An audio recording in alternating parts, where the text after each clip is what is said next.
আজি 9 আগষ্ট আর আজির দিনটো হল বিশ্ব খিলঞ্জীয়া দিবস।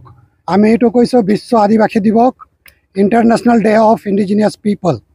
আর আজির দিনটো 9 আগস্টর দিনটো রাষ্ট্রসংঘই এই দিনটো স্বীকৃতি দিছে।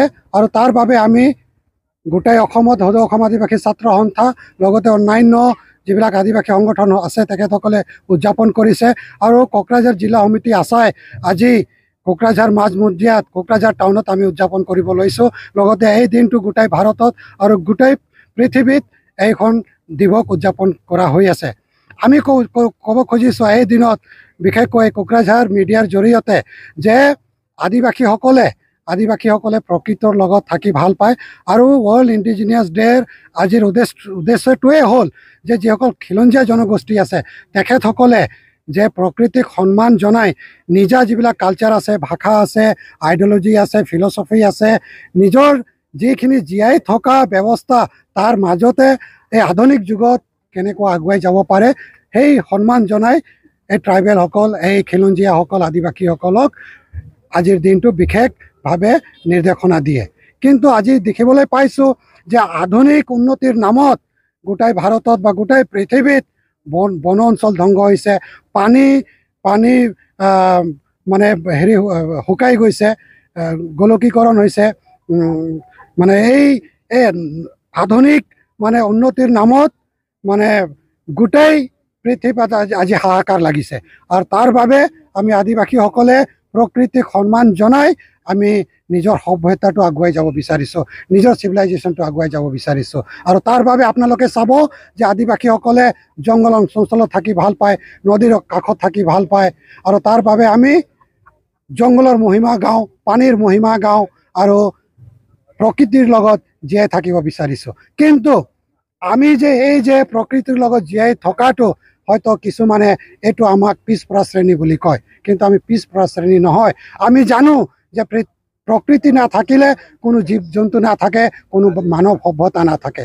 আৰু তাৰ বাবে গোটেই UN এই কথাটো বুজি পাই পেলাই আজি এই দিনটো 9 আগষ্টৰ দিনটো বিশ্ব আদিবাসী দিৱস বা বিশ্ব খিলঞ্জীয়া দিৱস বা বিশ্ব ট্ৰাইবেল ডে হিচাপে ঘোষণা কৰিছে।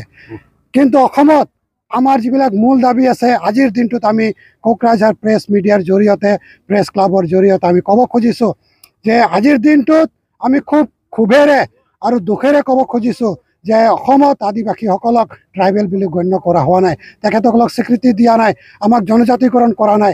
গতিকে আমাৰ মেমৰেণ্ডামৰ জৰিয়তে আমি ক'ব খুজিছোঁ যে আমাক জনজাতিকৰণ দিব লাগে, আদিবাসীসকলক বন অঞ্চলত আৰু চাহ বাগান অঞ্চলত মাটিৰ অধিকাৰ দিব লাগে। চাহ বাগানত আজিৰ তাৰিখত 250 টকা, তাৰ পৰিৱৰ্তে 551 টকা দিব লাগে। আৰু আজিৰ দিনটোত আমাৰ লগত আছে সদৌ অসম আদিবাসী মহিলা সমিতি বা চেঙেল অভিযান আৰু সৰু সাহিত্য সভা। চেঙেল অভিযানৰ মূল দাবী যে গোটাই ভাৰতত প্ৰকৃতিৰ প্ৰতি লক্ষ্য ৰাখি প্ৰকৃতিক নেচাৰক সন্মান জনাই সাৰনাথ ধৰ্ম কোড, আদিবাসীসকলৰ প্ৰকৃতি ধৰ্ম সাৰনাথ ধৰ্ম, এই সাৰনাথ ধৰ্মটো তেখেতসকলে দাবী জনাইছে আপোনালোকৰ জৰিয়তে যে সাৰনাথ ধৰ্মটো স্বীকৃতি দিব লাগে, ভাৰতত ধৰ্ম কোড হিচাপে ঘোষণা কৰিব লাগে। আৰু য'ত ট্ৰাইবেলসকল আছে বিশেষকৈ সান্তাল, উৰাম, মুণ্ডা, খাৰিয়া তেখেতসকলৰ লেংগুৱেজ, সান্তাল লেংগুৱেজক যি জাগাত তেখেতসকলে মেজৰিটি আছে তাতে প্ৰথম ভাষা আৰু অসমত দ্বিতীয় ভাষা হিচাপে ঘোষণা কৰিব লাগে। আৰু লাষ্ট ডিমাণ্ডটো হ'ল যে অসম চৰকাৰে শিক্ষিত যুৱক যুৱতীৰ কাৰণে একো কৰা নাই। তাৰ বাবে যিসকল এডুকেটেড ল'ৰা ছোৱালী আছে আদিবাসীসকল তেখেতসকলৰ বাবে ছেপাৰেটকৈ টেট পাতিব লাগে আৰু তেখেতসকলৰ নিয়োগৰ ব্যৱস্থাটো কৰিব লাগে। আমি আশা ৰাখিছোঁ প্ৰেছ বন্ধুসকল আপোনালোকে সবল স্থিতি গ্ৰহণ কৰি আপোনালোকৰ যি মিডিয়া চেনেল আছে তাতে আপোনালোকে সবলভাৱে উপস্থাপন কৰিব। ধন্যবাদ। জয় আদিবাসী, জয় বিশ্ব আদিবাসী খিলঞ্জীয়া দিৱস।